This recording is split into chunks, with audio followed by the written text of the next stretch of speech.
நீ உண்மையா காதலிக்கிறனா அடுத்த ஒரு மாசத்துக்கு என்ன பாக்காத, என்ன தேடாத, என்ன டிஸ்டர்பே பண்ணாத அப்படின்னு சொல்லிட்டு அதுக்கு அந்த பையன் சொன்னா சரி ஓகே அப்படின்னு சொல்லிட்டு அடுத்த நாள் போகுது, அதுக்கு அடுத்த நாளும் போகுது. ஒரு மாசம் முழுசா முடியுது. அதுக்கு அடுத்த நாளே அந்த பையன் வீட்டுக்கு போயிட்டு கதவை தட்டுறான். அந்த பொண்ணோட அம்மா வெளியே வந்துட்டு ஒரு லெட்டரை கொடுக்கறாங்க.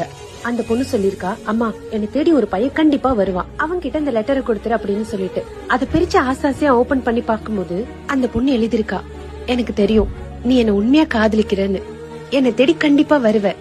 ஆனா இதே மாதிரி இந்த ஒரு மாசம் நீ எப்படி சந்தோஷமா இருந்தியோ அதே போல இந்த ஜென்மம் பூரா நீ சந்தோஷமா தான் இருக்கணும். நான் இல்லன்னு நினைச்சில்ல, நான் எப்பயும் இங்கதான் இருக்கேன்னு நினைச்சு நீ சந்தோஷமா தான் இருக்கணும் அப்படின்னு. புரியாம அவன் அடுத்த லைன் படிக்கிறான். அந்த பொண்ணு எழுதிருக்கு, உன்கிட்ட நான் ஒரு விஷயத்த மறைச்சிட்டேன். எனக்கு பிளட் கேன்சர். ஒரு மாசம் தான் நான் உயிரோட இருப்பேன்னு சொல்லிட்டாங்க. அந்த ஒரு மாசத்துலதான் நான் உன்னை பார்த்தேன், நீ என்ன பார்த்த. விதி நம்ம சேரக்கூடாதுன்னு முடிவு பண்ணுச்சுன்னு நினைக்கிறேன். ஆனா அடுத்த ஜென்மத்திலயாவது நான் முயற்சி பண்றேன்.